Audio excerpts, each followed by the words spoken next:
সুপ্রিয় দর্শক, আমন্ত্রণ জানাচ্ছি আমাদের আজকের সেশনে। আমাদের আজকের বিষয় কালার। আপনারা জানেন টেক্সটাইল ইন্ডাস্ট্রিতে কালার শব্দটি ব্যাপকভাবে ব্যবহৃত হয় বিভিন্ন সেকশনে। আমরা ইয়ার্ন থেকে শুরু করে একদম আমাদের যে এন্ড প্রোডাক্ট গার্মেন্টস, প্রতিটি ক্ষেত্রেই আসলে কালার নিয়ে আমাদের বোঝার অনেক কিছু রয়েছে। তো কালার নিয়ে আলোচনার আগে চলুন আমরা কালার কি সেই বিষয়টি একটু জেনে নিই। আমরা অনেকেই বলে থাকি যে যেমন ধরুন গাছের পাতার দিকে তাকালে আমরা বলি গাছের পাতা সবুজ। অনেকের ধারণা গাছের পাতা সবুজ এটা মূলত আমাদের দৃষ্টি থেকে, আমরা তাকালাম, তাকানোর পরে যে আমাদের কনসেপ্টটা হলো, পারসেপশনটা হলো, সেটার ভিত্তিতেই আমরা বলি গাছের পাতা সবুজ। ব্যাপারটা কিন্তু এমন না। ব্যাপারটা কি, আপনারা জানেন সকল আলোর উৎস হচ্ছে সূর্য। সূর্য থেকে যে আলোক রশ্মি কোনো অবজেক্টের উপরে পড়ে, কোনো পদার্থের উপরে পড়ার পরে সেখান থেকে একটা রশ্মি আমাদের চোখে আসে, আসার পরে কিন্তু আমরা সেটা দেখতে পাই। যেমন এই স্লাইডে যদি আপনারা খেয়াল করেন, এটা হচ্ছে সূর্য, এটা একটা ফ্লাওয়ার। তাহলে সূর্য থেকে আলোক রশ্মি, লাইটটা আসবে হচ্ছে এই ফুলে, এবং এই ফুল থেকে যখন আমাদের চোখে আসবে লাইটটা প্রতিফলিত হয়ে, তখন সেটা আমরা কিন্তু দেখতে পাচ্ছি। এবং আমরা দেখি কিছু কিছু মানুষ আছে যে মানুষটি এই যে ফুলের রং, ফুলের কোনো একটি অংশ দেখতে পায় না। যেমন সবুজ কেউ দেখতে পায় না, কেউ ইয়েলো দেখতে পায় না। এর মানে হচ্ছে তার এই পারসেপশনে, এই রংটাতে তার সমস্যা আছে। আমরা বলতে পারি লাইক এটা যদি ইয়েলো হয় তাহলে আমরা বলতে পারি he is blind at yellow. তো আমরা জেনে নিলাম আসলে কালারটা কি। এবং এই যে কালার, যেমন ধরুন আমরা কোনো ইলেকট্রনিক্স ডিভাইসে, আমাদের কম্পিউটারে, আমাদের ল্যাপটপে বসে যে রংটা দেখি, সেই রংটা কি আসলে কাপড়ের উপরে অর্থাৎ ফেব্রিকের উপরে আদৌ আনা সম্ভব কিনা, এই যে বিষয়াদি, সেই বিষয়াদি বুঝতে হলে আমাদেরকে যে জিনিসটি করতে হবে সেটি হচ্ছে কালার থিওরি সম্পর্কে একটা স্বচ্ছ ধারণা রাখতে হবে। কালার থিওরি যদি আমি জানি, তাহলে আমি জানতে পারবো এই কালারগুলো কিভাবে একে অপরের সঙ্গে বিহেভ করে এবং কিভাবে ইন্টারঅ্যাক্ট করে। অর্থাৎ আমাদেরকে জানতে হবে প্রাথমিক কালার কি, সেকেন্ডারি কালার কি এবং টারশিয়ারি কালার কি। প্রাথমিক কালার ইলেকট্রনিক্স ডিভাইসের ক্ষেত্রে কি হবে, এবং সেটি যদি আমি টেক্সটাইলের ক্ষেত্রে ইউজ করি অর্থাৎ ফেব্রিকের ক্ষেত্রে যদি আমি ব্যবহার করি, সেই ক্ষেত্রে কি হবে। চলুন জেনে নেওয়া যাক কালার থিওরি সম্পর্কে। আমরা যদি আমাদের কালার অ্যাপ্লিকেশনের উপর ভিত্তি করে আমরা থিওরিতে যাই, তাহলে আমরা দুই ধরনের কালার পাবো।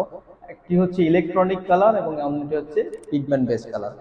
যেমন ইলেকট্রনিক কালার আপনারা দেখে বুঝতে পারছেন, ইলেকট্রনিক কালার মানে হচ্ছে ইলেকট্রনিক ডিভাইস কেন্দ্রিক যে কালারটা, এবং পিগমেন্ট বেসড কালার যেটি হচ্ছে কোনো অবজেক্টের উপরে যখন আমরা কোনো কালার অ্যাপ্লিকেশন করি সেই কালারটি। এবং এই যে অ্যাপ্লিকেশনের উপর ভিত্তি করে আমাদের থিওরিজ অফ কালার কিন্তু দুই ধরনের হয়। একটি হচ্ছে অ্যাডিটিভ থিওরি, যেটাকে আমরা অন্য নামে জানি লাইট থিওরি, অনেকে এটাকে বলে আরজিবি থিওরি, যেটি হচ্ছে ইলেকট্রনিক ডিভাইস বেসড। অর্থাৎ আপনি একজন ডিজাইনার হিসেবে ইলেকট্রনিক্স ডিভাইসে যে কালারটি দেখবেন, সেই কালারটির প্রাথমিক কালার হচ্ছে আরজিবি। আরজিবি কি জিনিস সেই জিনিসটা আমি পরে বলছি। কিন্তু আপনি যখন এটা ফেব্রিকে করবেন, সেই ফেব্রিকের কালার থিওরি হবে সাবস্ট্রাকটিভ থিওরি, পিগমেন্ট থিওরি, যেটি মূলত আমরা প্রিন্টিং এ ব্যবহার করি, যেটি মূলত আমরা পেইন্টিং এর কাজে ব্যবহার করি। তাহলে এখান থেকে আমরা বুঝতে পারছি যে ইলেকট্রনিক ডিভাইসে যে কালারের কম্বিনেশন এবং বাস্তবতা, যেখানে আমরা কোনো অবজেক্টের উপরে প্রিন্টিং অথবা পেইন্টিং এ যে কালারটা করছি, এই দুটোর মধ্যে একটা জায়গায় অনেক বড় পার্থক্য রয়েছে, সেটি হচ্ছে কালার থিওরি অর্থাৎ কালার কম্বিনেশনের যে ব্যাপারটা সেটি আলাদা।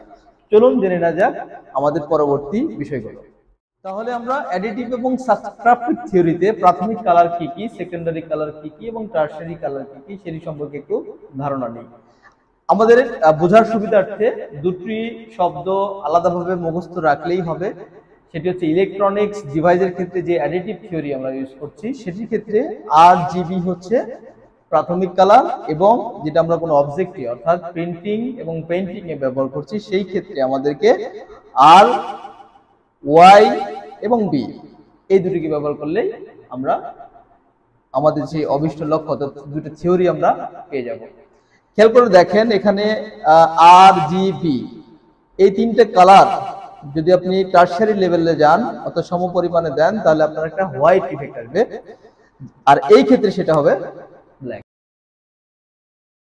এখানে আরো বিস্তারিত বোঝার জন্য আমরা শুধুমাত্র রঙের যে সংমিশ্রণ সেই সংমিশ্রণটা আমরা দিয়েছি।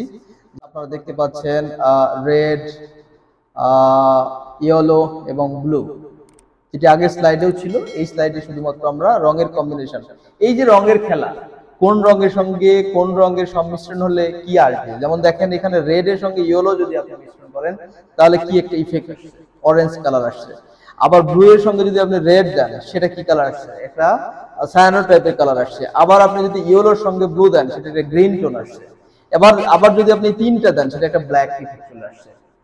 এই যে কালারের খেলা, এই কালারের খেলা যদি আপনি জানেন তাহলে আপনার বেসিক যে কালার কম্বিনেশন, আপনি যখন কোনো টেক্সটাইল ফেব্রিক্স বা কোনো অবজেক্ট নিয়ে আপনি বলছেন, কমেন্টস করতেছেন, সেই আন্ডারস্ট্যান্ডিংটা আপনার সহজ হবে।